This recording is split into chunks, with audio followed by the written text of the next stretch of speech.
अंतःकरण के तीन दोष हैं, मल, विक्षेप और आवरण। मल माना न करने जैसा भी करके मजा लो, न खाने जैसा खा के भी मजा लो, न बोलने जैसा बोलकर भी मजा लो, न जाने की जगह पर जाके भी मजा लो। तो मजा के लिए लपक पड़ना, जैसे मछली लपक पड़ती और कुंडी का ख्याल नहीं करती, पतंगिया लपक पड़ता और देह की आग का ख्याल नहीं करता, ऐसे हम लोगों का मन भी लपक पड़ता है। पान मसाला खाओ, बीड़ी पियो, दारू पियो, चोरी करो, दुराचार करो, लेकिन मजा लो। ये अंतःकरण की मलिनता का ही प्रभाव है। तो निगुरे लोग, अभक्त लोग जितना शास्त्र मर्यादा का उल्लंघन करते हैं और लपक पड़ता मन उनका, उतना भक्तों का और सगुरों का नहीं होता। भक्त के जीवन में, शिष्य के जीवन में, सगुरों के जीवन में 50 गलतियां दिखेगी, लेकिन वो भक्त न बनते, सगुरे न बनते, धर्मात्मा न बनते तो 500 गलतियां करते और गलती को गलती नहीं मानते। लेकिन भक्त बेचारा गलती को गलती तो मानता है। तो भक्त कभी ये न सोचे कि अरे रे रे मेरे में अभी इतने दोष हैं, मैं भगवान तेरा भजन करने के योग्य नहीं हूँ, ये नहीं हूँ, और भक्ति छोड़कर संसारियों के खिंचाव में न खिंच जाए, लेकिन कहे कि मेरे पुरुषार्थ से तो मैंने इतने दोष छोड़े, बाकी तो मैं दोष छोड़ने में असमर्थ हूँ, मैं तेरा हूँ। भक्त जब भगवान का बनता है तो दोष भक्त के नहीं होते, भगवान अपने समझकर उनको हटाने का भीतर सामर्थ्य दे देता है। दूसरी बात, भक्त अगर मैं अपने में दोष मानता है तो दोष को बल मिलता है। भक्त अंतःकरण में दोष देखे, अपने में नहीं। दोष अंतःकरण में होते हैं, मल अंतःकरण में है, विक्षेप अंतःकरण में है, आवरण अंतःकरण में है। मुझ में तो परमात्मा है और मैं परमात्मा में हूं, तो परमात्मा के बल और चिंतन से भी भक्त के अंतःकरण के दोष जल्दी निवृत्त होते हैं। गुण होते हैं उस देव के, आत्म चैतन्य के, वो गुण होते हैं उस देव के, इसलिए 26 सद्गुणों को देवी संपदा कहा गीता ने। अहिंसा, अभय, सत्व संशुद्धि, ज्ञान योग में स्थिति आदि जो गीता के 16वें अध्याय में बताए गए 3 श्लोकों में। अभयम सत्व संशुद्धि ज्ञान योग व्यवस्थिता, दानम दमश्च यज्ञश्च, दान भी एक गुण है, इंद्रियों को संयम करना ये भी गुण है। यज्ञ कई प्रकार का, भूखे को न देना, प्यासे को पानी देना, हारे को हिम्मत देना, निगुरे को सगुरा बनाना, अभक्त को भक्त बनाना, ये भी सेवा यज्ञ है। शबरी भीलन बुहारी करे, ये भी यज्ञ है। तो इस प्रकार के जो 26 देवी संपदा के गुण हैं, वो उसको बोलते दैवी गुण। दैवी गुण माना उस देव के हैं, लेकिन उस देव का आश्रय नहीं है तो अहम अपने गुण मान लेता है, और अपने गुण मान लेता है तो अहम फिर उन्हीं गुणों को अपने गुण मानकर उलझ जाता है, वो दुर्गुण हो जाते। अगर भगत में अवगुण है लेकिन अपने को अवगुणी न माने, और गुण अपने में है तो अपने को गुणवान न माने, अपने को भगवान का माने और भगवान को अपना माने, तो भगवान का देवत्व तो बढ़ते बढ़ते भगवान के दैवी गुण बढ़ जाएंगे और अवगुण दैवी गुण उनको समाप्त कर देंगे, अवगुणों को। तो अंतःकरण का मल दोष निवृत्त होता है। दूसरा दोष होता है अंतःकरण का विक्षेप। जैसे आईना गंदा है तो है मल, लेकिन आईना घूम रहा है तो है विक्षेप, मुंह ठीक से नहीं दिखेगा। आईना साफ तो कर दिया लेकिन घूम रहा है नहीं, अब उसको शांत किया। ऐसे अंतःकरण पवित्र तो है लेकिन बैठते तो बस फिल्म की पट्टी चल रही है। कोई बुरा कर्म करते तो नहीं, भजन करना चाहते लेकिन विचार पर विचार आ रहे, ये है विक्षेप। तो सत्कर्म से मल दोष निवृत्त होता है निष्काम भाव से, भक्ति, सेवा, स्मरण, सत्कर्म, दान, पुण्य आदि। लेकिन उपासना से, ध्यान से अंतःकरण की चंचलता कम हो जाती, विक्षेप दोष दूर हो जाता है। फिर एक ही दोष रहता है, ईश्वर प्राप्ति में एक ही स्टेप बाकी रहता है, मल विक्षेप आवरण, मतलब अज्ञान। आत्मा क्या है और मैं क्या हूं उसका ज्ञान पूर्ण नहीं, तो उसको बोलते आवरण, मल विक्षेप आवरण। आवरण के दो विभाग समझने के लिए, अस्त्वापादक आवरण और अभानापादक आवरण। अस्त्वापादक आवरण सामान्य आदमी को होता है कि भगवान नहीं है, होता तो दिखता है, इतना इतना किया। लेकिन भक्त ने, जिसने उपासना की है, सत्कर्म किया है, सत्संग सुना है, वो मानता है भगवान है और मेरा आत्मा होकर बैठा है। भ माना भरण पोषण की सत्ता, ग माना गमनागमन की सत्ता, व माना वाणी का उद्गम स्थान, न माना ये सब नहीं होने के बाद भी, मरने के बाद भी जो रहता है वो भगवान मेरा आत्मा है।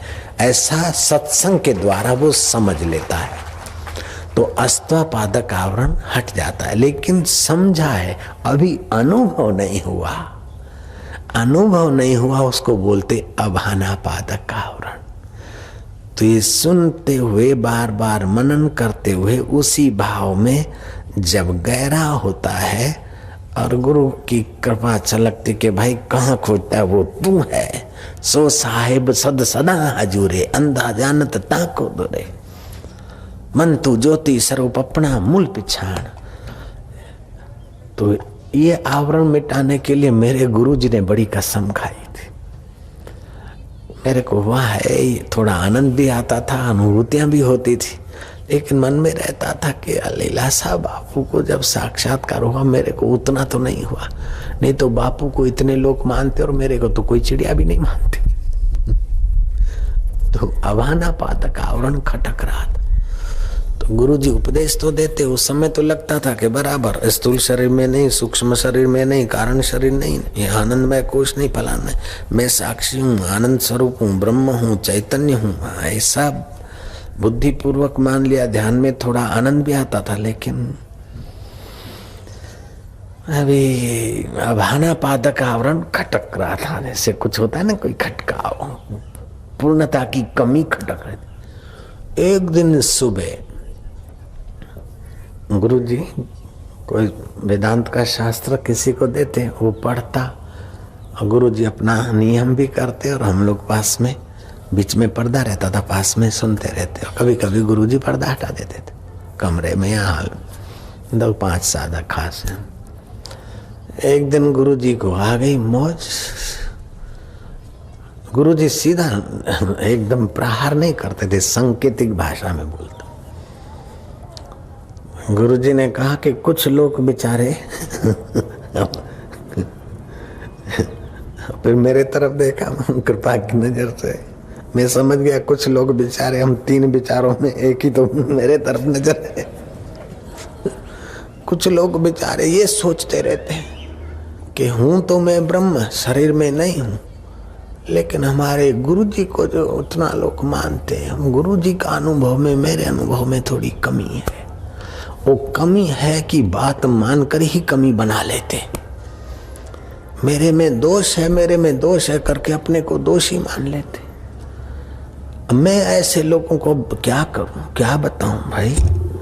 ये देखो, गीता पढ़ी थी, कोई ग्रंथ गीता का, ये लीलाशाह गीता सिर पे रखता है और कसम खाता कि भाई जो लीलाशाह है वो तू है, जो लीलाशाह है जो तू है, जो तू है वही लीलाशाह है, अब तो मान ले यार।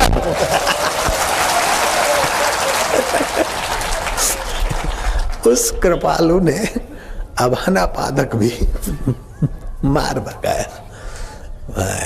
फिर लगा कि फिर ऐसे धीरे धीरे आ गया क्या कि सत्संग भी क्या करो, तो अकेला पिएगा क्या, पिलाया कर, मैं क्या जो आ गया हूं। तो अब तो देखा तो बापूजी की गिराकी से 10 गुनी गिराकी अपनी हो गई। तो अब ऐसा थोड़ी होगा कि मैं बापूजी से 10 गुना हो गया। ये बाहर के भक्तों की भीड़ बढ़ने से कोई बड़ा हो जाए या भीड़ घटने से कोई छोटा हो जाए, ऐसा नहीं है। ये सत्य का अनुभव तो अपने आप में ही पूर्ण है। बाहर की प्रवृत्ति निवृत्ति प्रधान प्रारब्ध जिनका जैसा है वैसा होता है। तो एक तरीका ये शास्त्रीय तरीका है। भक्ति करते करते भगवान की शरण ली तो फिर भीतर से आवाज आएगा, तू किसको खोजता, मैं तेरे साथ हूं, तू मेरा स्वरूप। और वो भक्ति सनातन धर्म में 5 जो मुख्य देव हैं उनकी, उन 5 में से किसी की भी भक्ति करे तो उनकी भक्ति में ये ताकत है कि आपका लौकिक मनोरथ तो पूरा करते हैं, लेकिन लौकिक मनोरथ की इच्छा के बिना अगर देवों की भक्ति करते हो तो अलौकिक आत्म सुख देने वाले संत के पास वे भगवान तुमको पहुंचा देते। फिर चाहे भगवान शंभ सदाशिव की पूजा करो, शैव उपासक हो, चाहे भगवान विष्णु की पूजा करो, विष्णु अवतारों की, वैष्णव उपासक हो, चाहे शाक्त उपासक हो, गायत्री माँ की पूजा करने वाले हो, काली की, भगवती की शाक्त उपासक हो, चाहे कोई गणपत्य उपासक हो, चाहे कोई सूर्य नारायण के उपासक हो, सौर्य उपासक, इन 5 देवों की उपासना में बड़ा बल है।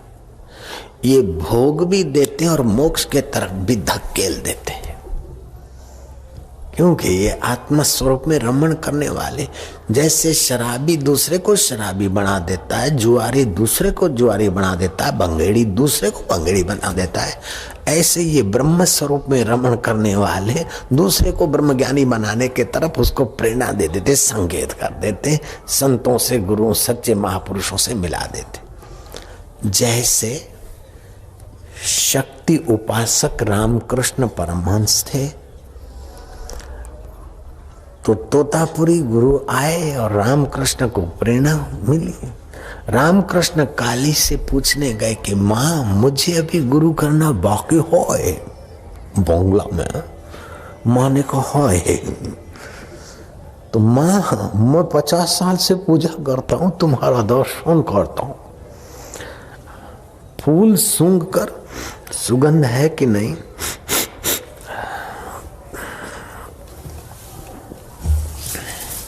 माला सूंघ कर, ये बात करते करते मैं भी मजा ले रहा हूँ, फिर आपको अर्पण करता हूँ और आप मेरा प्रेम से स्वीकारते हो। भोजन भी मैं चख चख के ठीक बनाए कि नहीं फिर आपको देता हूँ, क्योंकि मेरी माँ भी चख कर फिर अच्छा होता था तो मेरे को देती थी, खिलाती थी। तो मैं तुमको खिलाता हूँ तो कैसा कैसे खिलाऊंगा, तो मैं भी चौक चौक के खिलाता हूँ। आप मेरा चखा हुआ सूंघा हुआ प्रसाद लेती है, तो फिर अब हमको गुरु करने की क्या जरूरत है। माँ ने कहा कि रामकृष्ण माँ माँ करके अंतःकरण का एकाग्रता उपासना के बल से तुम मुझे सर्वव्यापी आद्य शक्ति को अपने साकार रूप में प्रकट कर लेते हो। तुम्हें उस समय आनंद और माधुर्य मिलता है, लेकिन फिर जब वृत्ति इधर उधर होती है तो अंतर्धान हो जाता है इष्ट, फिर तुम वैसे के वैसे। अब तुम्हारे और हमारे बीच का जो आवरण है वो गुरु कृपा से ही मिटेगा, इसलिए तोतापुरी गुरु से तुम दीक्षा शिक्षा ले। तो माँ फिर तुम्हारा भजन करने का क्या फल। माँ ने कहा कि मेरे भजन करने का फल आत्मवेता तोतापुरी गुरु घर बैठे तुझे स्वीकार करने को आए और तुझे ब्रह्म विद्या देने आए, यही मेरे दर्शन का फल है। ऐसे ही राम जी की पूजा करो, चाहे गणपति जी करो, चाहे गायत्री माँ का जप तप करो, लेकिन आपने अगर उनसे कुछ लौकिक लिप्सा आपको नहीं है तो इन उपास्य देवों की प्रेरणा से आप किसी न किसी आत्मरामी संत की सभा में और संत के संपर्क में पहुंच जाओगे। नारायण हरि नारायण हरि नारायण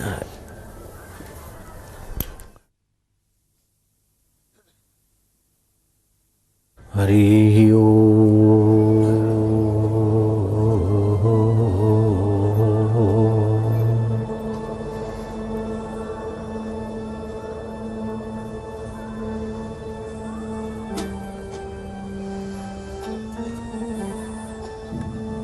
बड़ी सौभाग्य की घड़ियां हैं कि आप अंतरात्मा में शांति पा रहे हैं। इसको भगवान कृष्ण ने कहा प्रसाद। प्रसादे सर्व दुखानां हानिरस्योपजायते प्रसन्न चेतसो यः सुबुद्धि पर्यवतिष्ठते। इस रित में, सत्य में बुद्धि की विश्रांति ऋतंभरा प्रज्ञा बन जाती है। कुमति सुमति सबके उर रहें, वेद पुराण निगम असकहें। कुमति से तो सुमति अच्छी है, और लेकिन सुमति से भी ऋतंभरा मति। बुद्धिमान बुद्धिजीवी, बुद्धू से तो बुद्धिमान अच्छा है, बुद्धिजीवी बढ़िया है। लेकिन भगवान कहते भजताम प्रीतिपूर्वकम ददामी बुद्धि योगम तम। जो प्रीतिपूर्वक मुझे आत्मदेव को भजता है उसे बुद्धि योग देता हूँ। उसकी बुद्धि मुझ चैतन्य के सुख में शांत हो जाती, मेल करती। फिर बुद्धि बुद्धि नहीं बचती है, ऋतंभरा प्रज्ञा हो जाती है। उसी से त्रिकाल ज्ञान और आत्मज्ञान का अनुभव होता है। उन पुरुषों की वाणी शास्त्र बन जाती है, उन पुरुषों की वाणी सत्पुरुषों की वाणी बन जाती है। उन पुरुषों का दर्शन पापनाशक हो जाता है, उन पुरुषों के वचन मोक्षदायी बन जाते हैं। जिनकी बुद्धि सत्य में विश्रांति पाकर ऋतंभरा प्रज्ञा बन जाती है। तस्य प्रज्ञा प्रतिष्ठिता। आप ये अभ्यास करो, बड़ा सरल तरीका है और ये शास्त्रीय तरीका है। दूसरा ब्रह्मवेताओं का अपना मस्त तरीका भी है कि अंतःकरण के मल को, विक्षेप को, आवरण को दूर करो न करो। अंतःकरण करण है, ये प्रकृति की है, इसको देखने वाला मेरा चैतन्य स्वरूप में जो कहती हूँ है उधर सीधे चले आओ। कोई कोई विरला विरक्त पहुंच जाता है। ऐसे भी आप तो डूबे रहो और दो चार मिनट।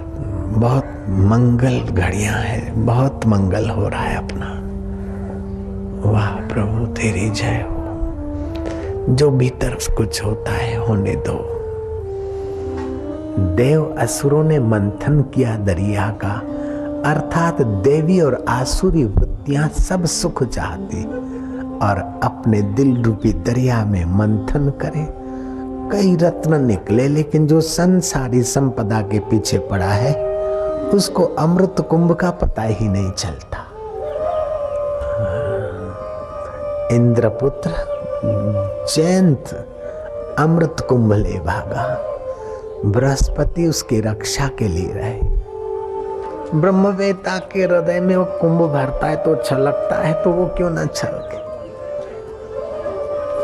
4 जगहों पर छलका। इलाहाबाद, काशी, नासिक, उज्जैन, इलाहाबाद, नासिक और हरिद्वार। उन्हीं दिनों ग्रह नक्षत्रों की गिनती मिलाकर कुंभ के मेले होते। उज्जैन में सिंहस्थ के नाम से मनाया गया था। एक कुंभ तुम्हारे आत्म कुंभ की खबर देता है।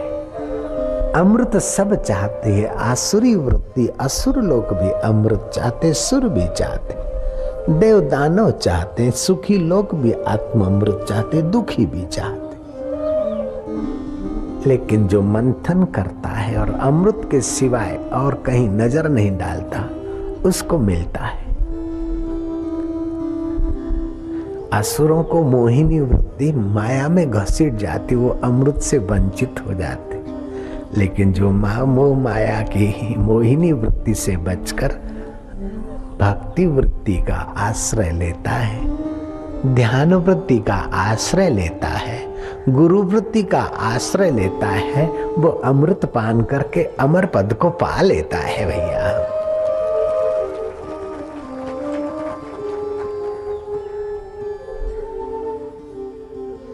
रूपम मधुरम निपुरम मधुरम नृत्यम मधुरम मुकुटम मधुरम निखिलम मधुरम अखिलम मधुरम मधुराधिपते मधुरम मधुरम। वह आत्मा कृष्ण, वो अल्लाह, वो भगवान, वो झूलेलाल, वह गॉड, नाम कुछ भी रख लो, लेकिन सर्व देशों में, सर्व जातियों में, सब दिलों में वह एक सत्ता है, चैतन्य परमात्मा की। हम उसकी उपासना करते हैं, हम उसकी आराधना करते हैं, हम उसी में गोता मारकर अपने ज्ञान दाता, प्रेम दाता, मुक्ति दाता में तदाकार होते हैं। प्रभु तेरी जय हो। माझा विठ्ठला, माझा पांडुरंगा, मैं काय करून काय नाही करू मला माहित नाही, सगळा तुम्ही जाणते, तुम्ही मला डुबवून दे तुमचे ज्ञान मध्ये, आता सगळा चांगला होऊन। हे मेरे रब, हे मेरे अकाल पुरुष, मैं क्या करूं क्या न करूं, तुझे कैसे खोजूं मैं नहीं जानता। मैं तो तेरा जो तिद पावे सो बलिकार, तू सदा सलामत निरंकार। हे मुंहिंजा बाजारा साईं, चल पंहिंजो पाण पसाई, तू कहिड़ो आई मां नथो ॼाणा, पर मां जहिड़ो तहिड़ो तुंहिंजो ई मुंहिंजा मिठा, मुंहिंजा सबाजा साईं। कृष्ण भी तू, राम भी तू, शिव भी तू, झूलण भी तू, साईं भी तू, संत भी तू, सभिनी जे दिल में तू, जित कित वसी तो तू। मुंहिंजा बाजारा मां तुंहिंजो तू मुंहिंजो, मारा वालुड़ा, मारा कानूड़ा, मारा बंसीधर, मारा गिरधर, मारा गोपाल, मारा श्याम, मारा राम, तने घणी खम्मा, मारा वालुड़ा।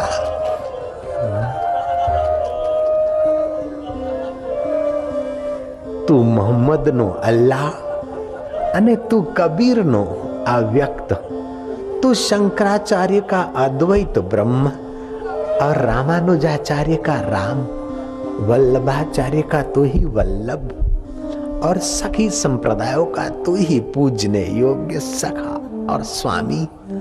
प्रभु तेरी जय हो।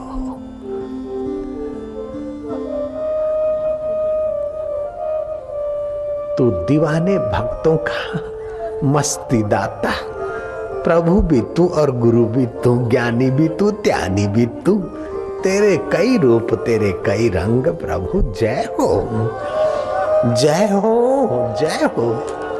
जय तेरी बोलते और दिल हमारा अच्छा लगता है, क्योंकि ये दिल भी तेरा दिया हुआ है ना, हमने थोड़ी किसी फैक्ट्री में बनवाया है, दिल भी तेरा बनाया हुआ और दिल में रहता भी तू।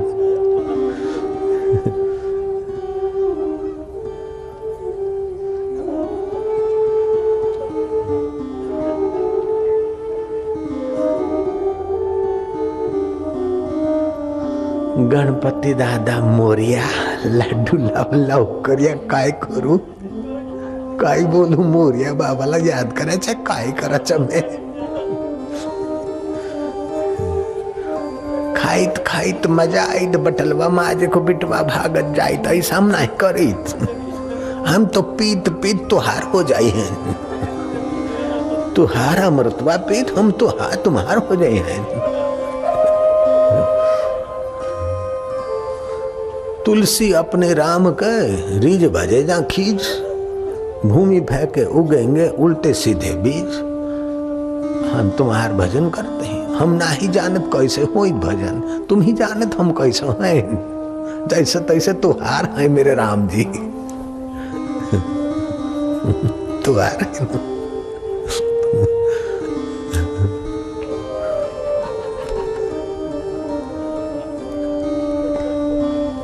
नंगड़ा निमाणी जाजी में तिमे पाल, मेरी आया मंदी आया बेशक बंदी आया, ढक ढक ढोलना आए बन खोलना।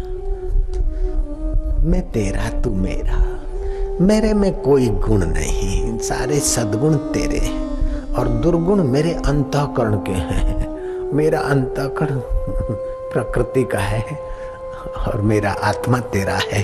प्रकृति का अंतःकरण तू शुद्ध करे या कैसे भी उसे करे तू जान, मेरे को तो तेरा ज्ञान और तेरा आनंद ही पर्याप्त है। जय हो प्रभु।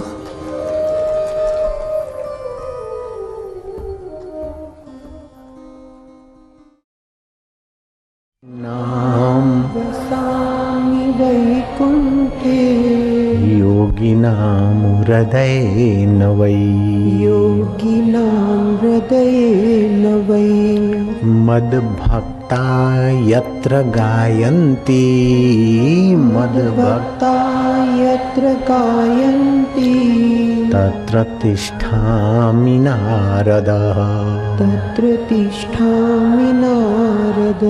हरि हरि ओम।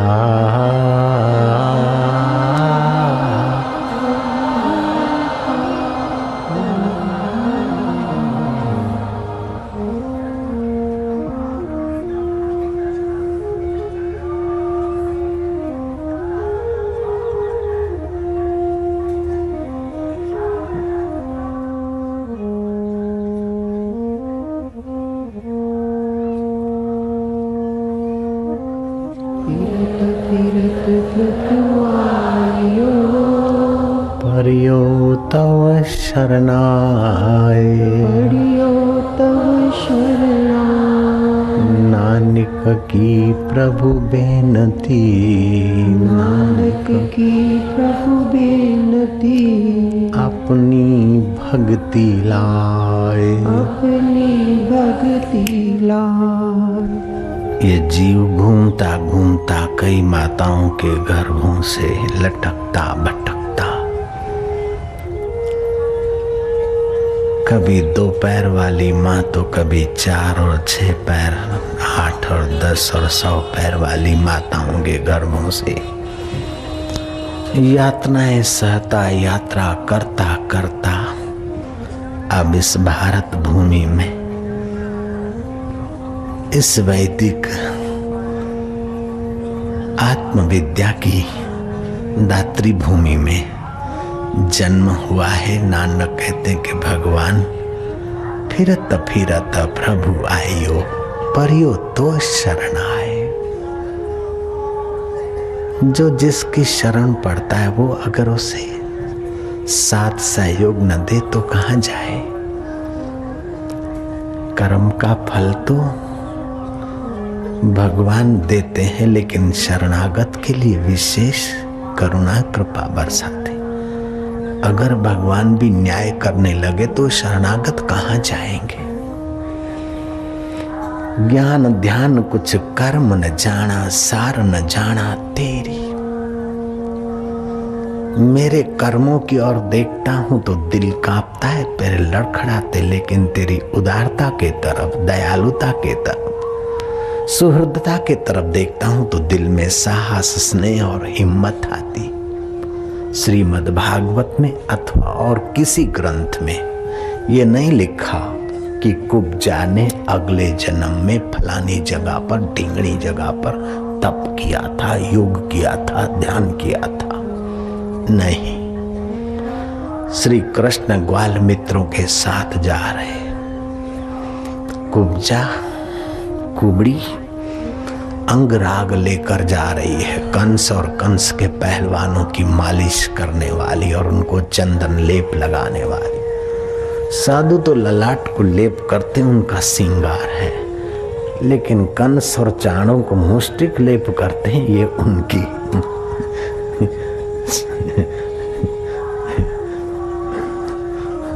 विलासी वृत्ति। ऐसे विलासी वृत्ति वालों की सेविका चाटुकारिता करने वाली कुब्जा को उस गोलचंद्र ने देखा। ग्वाल मित्रों के साथ जा रहे, वो आगे आगे अपने चमड़े की जुत्ती से मिट्टी का गुलाल उड़ाती हुई जा रही है। और कृष्ण कहते, सुंदरी। उस कुरूपा कुब्जा ने देखा कि ये तो सब छोरे छोरे हैं, आगे पीछे कोई सुंदरी नहीं है, क्या पता किसको बुलाते होंगे। उसने फिर अपनी जुतियां घसीटी। फिर कृष्ण ने कहा, अरे सुंदरी। उसने देखा कि सुंदरी तो कोई है नहीं और यहां तो सब छोरे छोरे। फिर उसने जूती घसीटी, लेकिन ये कहाँ चुप रहने वाले। अहेतु की कृपा करना उस परमेश्वर का स्वभाव है, सुहृद है, प्राणी मात्र का सुहृद है। वो भगवान हमारे भी सुहृद है, ऐसा जो समझता और मानता है वो शांति पाता है। सुहृदम सर्वभूतानां ज्ञात्वा शांति मृच्छति, ऐसा जो जानता है उसे शांति शीघ्र मिल जाती। आप कृपा करके अपने पिया को, अपने प्रभु को, अपने इष्ट को, अपने आत्मदेव को परम सुहृद मानिए। काफी बोझा उतर जाएगा, काफी सुंदर सुहावनी प्रेरणा मिलेगी, हवाएं आपके अनुकूल होने लगेगी। मैंने तो बहुत फायदा उठाया, गिरी गुफाओं में भी उठाया। जिन गुफाओं में सांप मेरे साथ रहते थे वहां भी मेरे को फायदा उसकी कृपा का मिला कि तू सुहृद है तो सांप में भी तो तू है। सांप पर पैर आ गया तब भी उसने काटा नहीं। और फिर गुफा में मेरे साथ सांप, रीछ कभी कभार मिल जाते। 200 आदमी मुझे चोर और डाकू समझकर रात को हथियार लेकर मारने को आते, लेकिन अभी तक एक बाल बांका नहीं हुआ, क्योंकि वो सुहृद उनका भी प्रेरक और प्रकाशक है। नर्मदा किनारे सब कुछ छोड़ के फेंक फांक के बैठ गए, लेकिन बेईमान मन थोड़े भुने हुए चने रख लिए। भाई भूख लगेगी तो क्षत्रिय शरीर है, मांगना तुम स्वभाव नहीं। रात को 9-10 बजे तड़ाके की भूख लगी, नर्मदा माता आती है, दर्शन देती, लेकिन अभी आई नहीं तो भूख ने दर्शन दिया है। भुने हुए चने धो धा के जो खाने का विचार आया तो फिर उस सुहृद ने कहा कि इतना सब छोड़ दिया, अब 6 पैसे के चने का शरण ले रहा है और मेरी शरण की बात करता है। पकड़ा कान और धर दी 2 थप्पड़। अभी तो आराम से दे रहा हूं, उस समय जोरों की दी थी। और फेंक फांक दिया चना और कुछ पैसा, चिल्लर पिल्लर रुपया कुछ था, फेंक दिया। बैठ गए कि मां नर्मदा अब तो आएगी। 10 बज गए, 11 बज गए, 12 बज गए। कभी कभी उस गहरे जल में चाणोद करनाली बड़ौदा के पास खड़बली होती, जय मां नर्मदे करके रोमांचित होते, लेकिन न नर्मदा आती न गंगा आती। फिर आंख बंद करके बैठे। ऐसे करते करते रात बीती जा रही थी। सावन भादो के दिन इंद्र के अब परीक्षा न लूं तो कब लूं। क्या ले भाई, जोरों की बरसात और नर्मदा किनारे गांव के पानी के नाले घसीट के फेंक देंगे। लेकिन थोड़ा बैठे, माँ अभी आई, अंतर्धान हो गई, शायद परीक्षा लेते हो, अपन बैठे। फिर देखा कि माँ नहीं आती, वो जो चने फेंके वो मछलियां जो दरिया में गहरे में है वो खलबली करती है। मैं क्या, वाह माँ वाह। फिर तो हम बैठे रहे। आंधी तूफान और बरसात ने जोर पकड़ा। हम गए चाणोद के वो माछीवास, मुझे पता नहीं था रात्रि का। बरामदे में जा बैठे और कोई बाथरूम करने को निकला और गांव को जगा कराया। कोई बड़ी बड़ी जटाएं ऐसा करके बैठा, न जाने क्या करता है। हथियार लेकर आए लोग, कोई भाला, कोई कुछ, कोई नजीक आए। लेकिन वो सुहृद जब उनका प्रेरक बैठा है उनके चित्त में और मेरे चित्त में, तो कौन कुछ क्या कर सकता है। वो सब के सब शोर बकोर और हथियार और तीर सब तैयार। लेकिन हम उठ खड़े हुए, सीधे चले तो वो झुंड में 2 भाग हो गए, एक इधर एक उधर।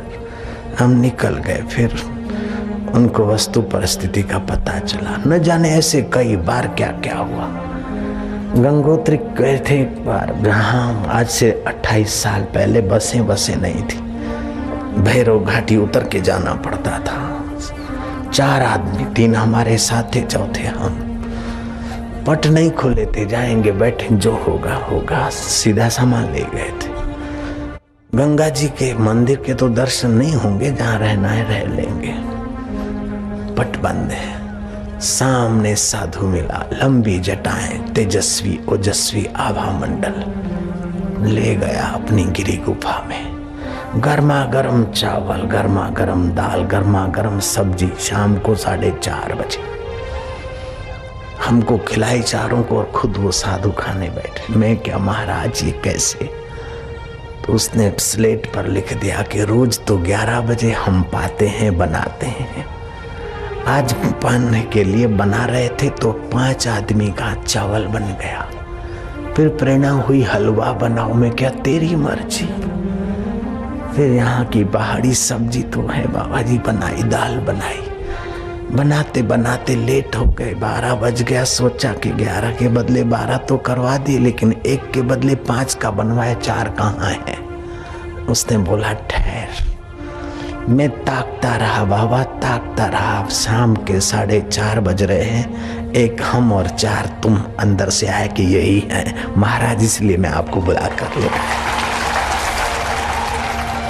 ऐसे गर्मियों में तो सब लोग जाते, जाड़ों में और बर्फों में जो छुप कर तपस्या करते, ऐसे योगियों को भी मेरा सुहृद कैसी प्रेरणा करता है कि कहीं मेरा प्यारा भूखा न रह जाए। वो केवल मेरा ही ख्याल रखता है, इस भ्रांति में मत पड़ना। हम सबका रखता है। माँ के गर्भ से हम आए, कोख में आए, और हमारे लिए टनाटन दूध तैयार। न ज्यादा गर्म न ज्यादा ठंडा, न ज्यादा मीठा न ज्यादा फीका। वो किसने किया? हम खाने के योग्य हुए तो दूध बंद हो गया। माँ तो वही भोजन करती है। बड़ी सुंदर व्यवस्था है।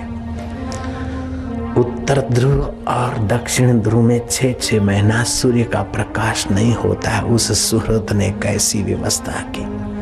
वहां के जीवों के जीने की व्यवस्था के लिए एक दिव्य प्रकाश और उभरता है, और जीवों का काम चलता है। बस इतना मान लो कि तू मेरा परम सुहृद है, जो तिद भावे सो भली कार। बहुत सारी सत प्रेरणा मिलती है, बहुत सारा प्रकाश मिलता है।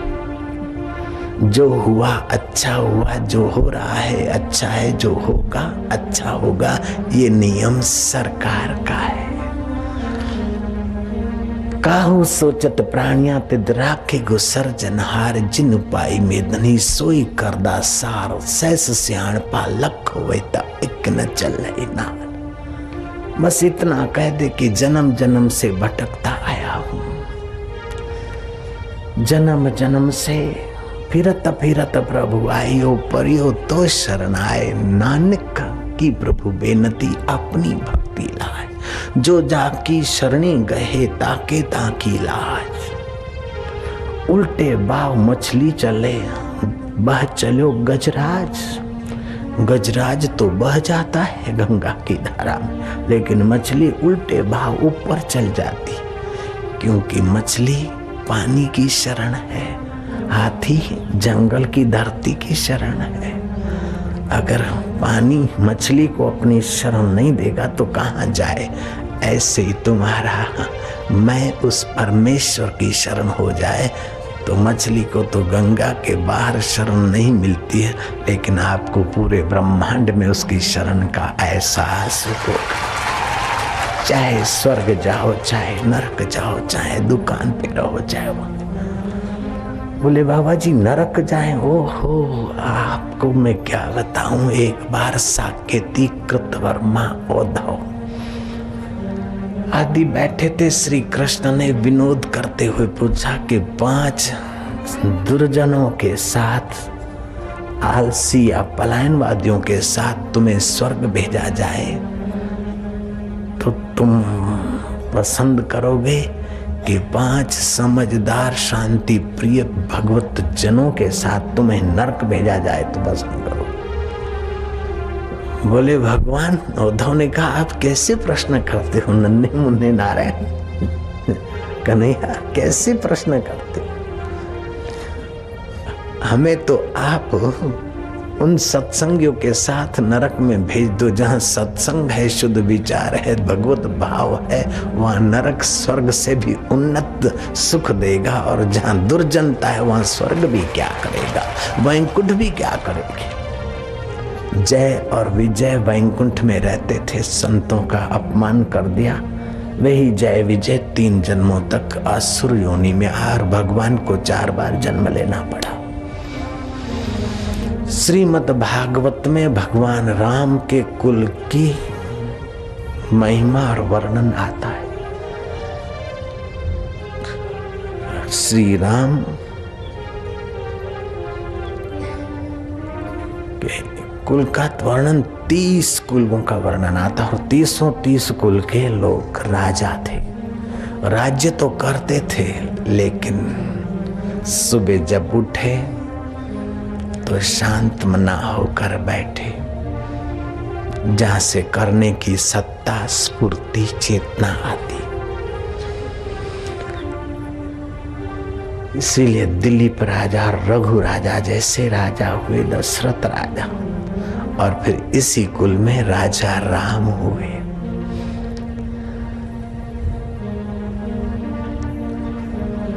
गंगा जी के स्वरूप का वर्णन आता है। शंकराचार्य ने कहा कौशल्या के पुत्र दशरथ अर्थात सात्विक बुद्धि और पवित्र मन, इन 2 के मेल से 10 इंद्रियों में रमण करने वाला ये जो जीव है ब्रह्म रूप में, राम रूप में प्रकट होता है। यही रामा अवतार आध्यात्मिक ढंग से।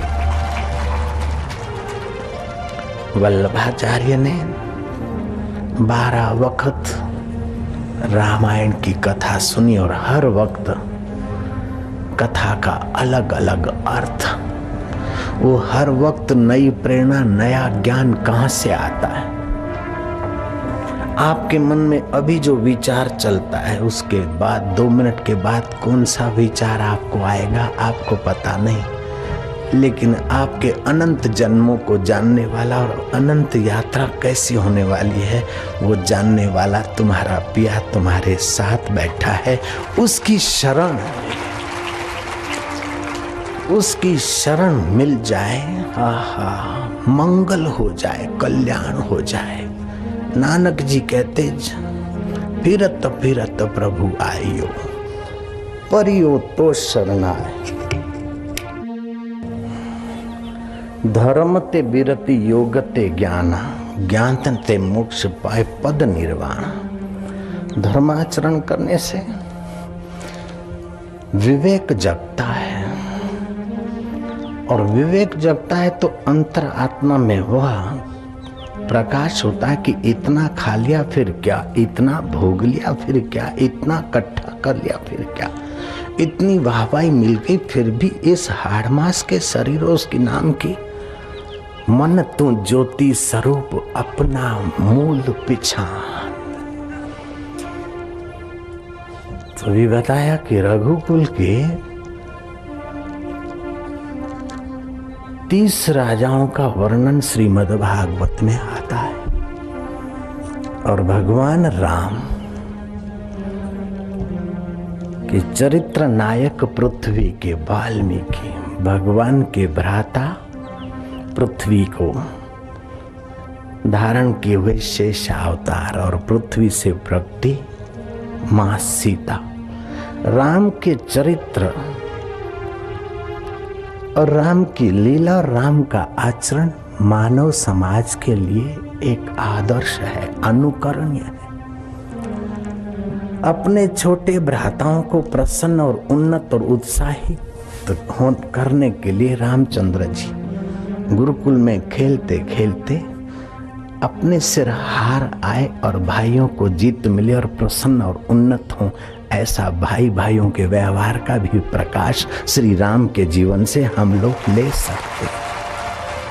सभा में पहले बोलने वाले, सार गर्भित बोलने वाले, दूसरे को मानते और आप अमानी रहने वाले श्री रामचंद्र जी कभी ये नहीं सोचते कि मैं आदि नारायण भगवान राम, आदि नारायण का रूप मैं स्वयं राम, आने वाला पहले मुझे प्रणाम करे, कुछ पूछे तब भी मैं बोलूं। नहीं, आने वाले को संकोच न हो, उस पर स्नेह की वर्षा कर देते थे। आप अमानी रहते और आने वाले को मान देते, उसको बोलने में संकोच न हो, इसलिए आप अपने तरफ से बोलते थे। हम भी आपको प्रार्थना करते कि आपके यहाँ भी कोई आ जाए तो आप बड़े आदमी मत बनिए, अथवा अपने इर्द गिर्द के नौकर चाकर या चेले चाटियों को इतना ऊंचा मत चढ़ाइए कि राम पद्धति का अनादर हो जाए और कुछ होने लगे। नहीं, रामकृष्ण के पास एक माई गई कि मेरा बेटा गुड़ खाता है, बोले 1 हफ्ता के बाद आइयो। और रामकृष्ण के पास जब वो माई बेटे को ले गई तो रामकृष्ण ने कहा कि भैया गुड़ मत खाइयो। माई ने कहा बाबा जी उसी दिन कह देते तो इतने मील चलने का धक्का क्यों लगता। बोले बहन उस समय में खाता था, मेरा आचरण में करूं तभी तो मेरे वाणी का प्रभाव पड़ेगा। तो आपका व्यवहार आचरण ऐसा हो कि चाहे आपके ललाट पर राम जी के नाम का तिलक हो चाहे न हो, लेकिन आपके दिल में दिलबर राम का व्यवहार तो छलकता ही मिले। द्वेषपूर्ण व्यवहार करने वाले के ओज को, तप को, भजन को खा जाता है। जय राम जी की। राग, द्वेष और काम, क्रोध ये हमारी भक्ति को, योग्यता को, बुद्धिमत्ता को हर लेते हैं। तुलसीदास महाराज कहते हैं काम, क्रोध और लोभ मोह की जब लग मन में खान, तुलसी दोनों एक है क्या मूर्ख और विद्वान। तो हम रोज सवेरे जैसे रघुकुल के राजा प्रतिदिन राजकाज का बोझ उठाने के पहले निर्बोझ होते थे, अपने चित्त को विश्रांति देते थे। चित्त की विश्रांति दोषों की हरता है, गुणों की भरता है, आवश्यक सामर्थ्य देने वाली। चित्त की विश्रांति प्रसाद की जननी है, सामर्थ्य और सुख की जननी है। मैंने ऐसे से योगियों से संपर्क किया और मित्रता हुई जो हवा पीकर जीते और पेड़ पर जीते। ऐसे से योगियों का मेरा निकट का संबंध रहा जो अदृश्य हो जाते। किन सब कुल मिलाकर गीता की समता, रामायण का रस, भागवत की भगवत भावना, प्राणी मात्र के कल्याण के लिए पतंजलि का योग पर्याप्त है। भारतीय मनोविज्ञान और पाश्चात्य मनोविज्ञान में जमीन आसमान का फर्क है। फ्राइड कहता है कि जो मन में आए वो करो, रोको मत। अगर रोकोगे तो पागल हो सकते हो। मन के विचारों को, इच्छाओं को, वासनाओं को दबाओगे तो हो सकता है कि आपको हिस्ट्रिया हो जाए, पागलपन हो जाए। शादी करो, अपनी पत्नी से नहीं बनती तो पड़ोस अड़ोस में इधर उधर अपना सत्यानाश करो, फ्राइड मनोविज्ञान बोलता है। और फ्राइड मनोविज्ञान पढ़कर प्रसिद्ध लोगों ने भाषण ठोक दिए। प्रसिद्ध लोगों ने भाषण ठोक दिए। संभोग से समाधि, जयराम जी बोलना पड़ेगा। फल ये हुआ कि कोई तपस्वी न मिला, कोई योगी न मिला, कोई सामर्थ्यवान संत न मिल पाया।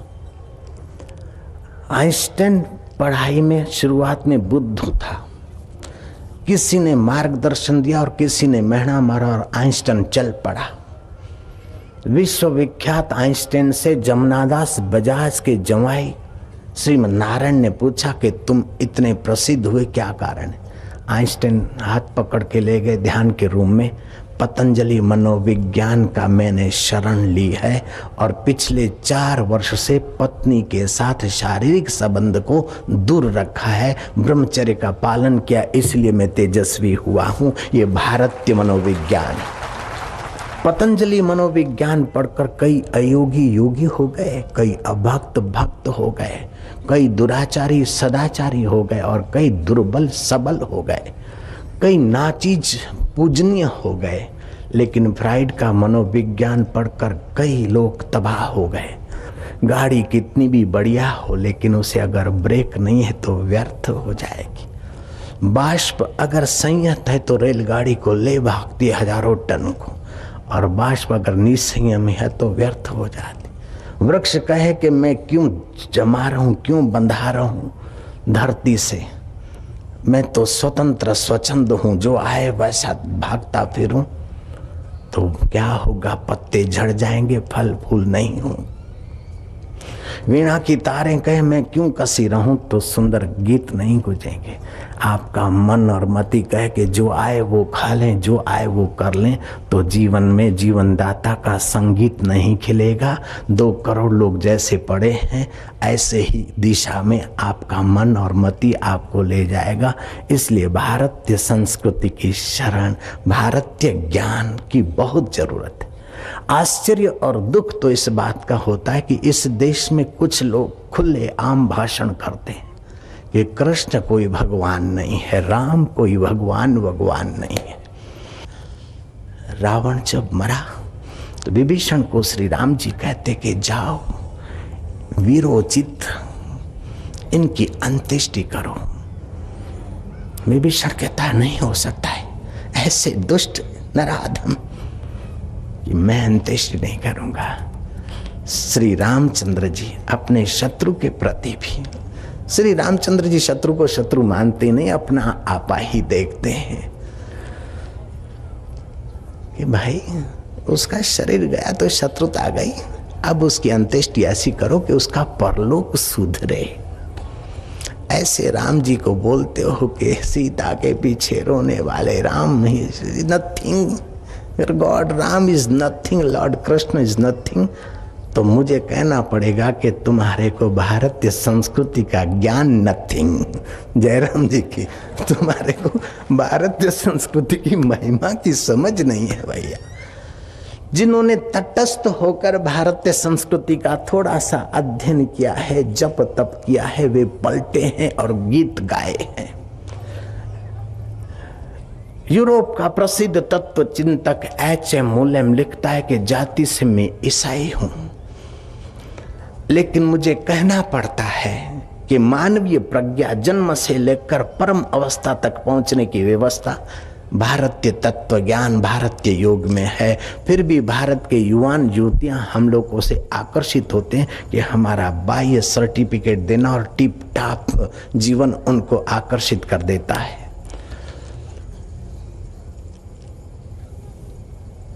मार्क्स ट्वेन अमेरिका के तत्वचिंतक कहते हैं कि रिलीजियस जगत में भारत अरबोपति है।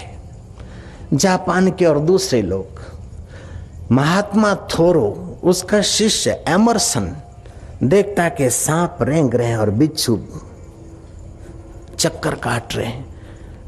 एमरसन घबराया, महात्मा थोरो को कहता कि मैं आपको सुरक्षित जगह पर ले जाता हूं। महात्मा थोरो ने गीता दिखाई, बोले मैं उस दिन से सुरक्षित हो गया जिस दिन से भारत की गीता मैंने समझना शुरू कर दिया है। महात्मा थोरो को महात्मा गांधी बड़े आदर से पढ़ते थे, मान से पढ़ते थे। ऐसी संस्कृति में हम जन्मे हैं, फिर भी हमारे बच्चे हमारे बुजुर्गों के ही पूजा पाठ से सुग करते हैं और डिस्को विस्को करते हैं।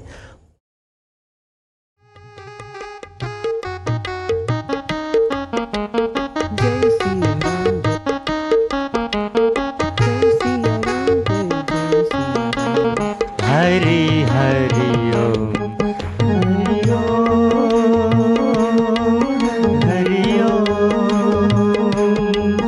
हरि ओम।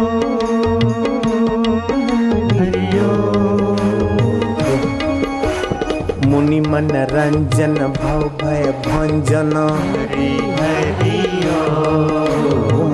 कलिमलहारण भव जगतारण हरि हरि ओम मोह निवारक सब सुख कारक हरि हरि ओम मंगल मंगल हरि हरि ओम पावन पावन नाम हरि हरि ओम हरि ओम हरि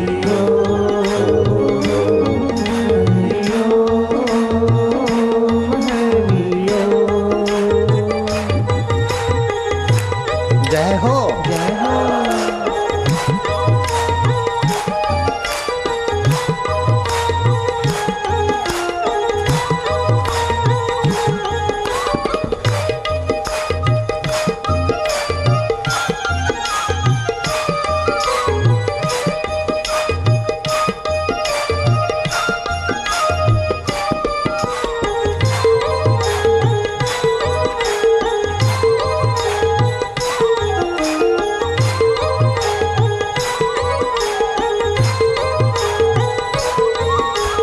जय सिया राम जय जय सिया राम हम जय सिया राम जय जय सिया राम जय सिया राम जय जय सिया राम हरि हरि ओम हरि ओम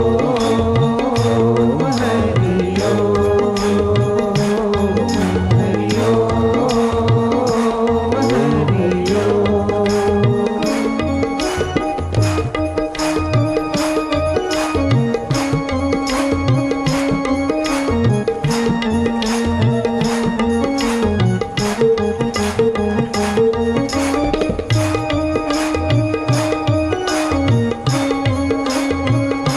मीरा मेवाड़ में झूमे, गौरांग बंगाल में गुनगुनाए, नानक पंजाब में, तुकाराम महाराष्ट्र में, तो तुम इस गंगा तक कुंभ के पावन अवसर पर दिल में दिलबर को दुल्हार करते हुए आत्म कुंभ में गोता मारो। प्रभु तेरी जय हो।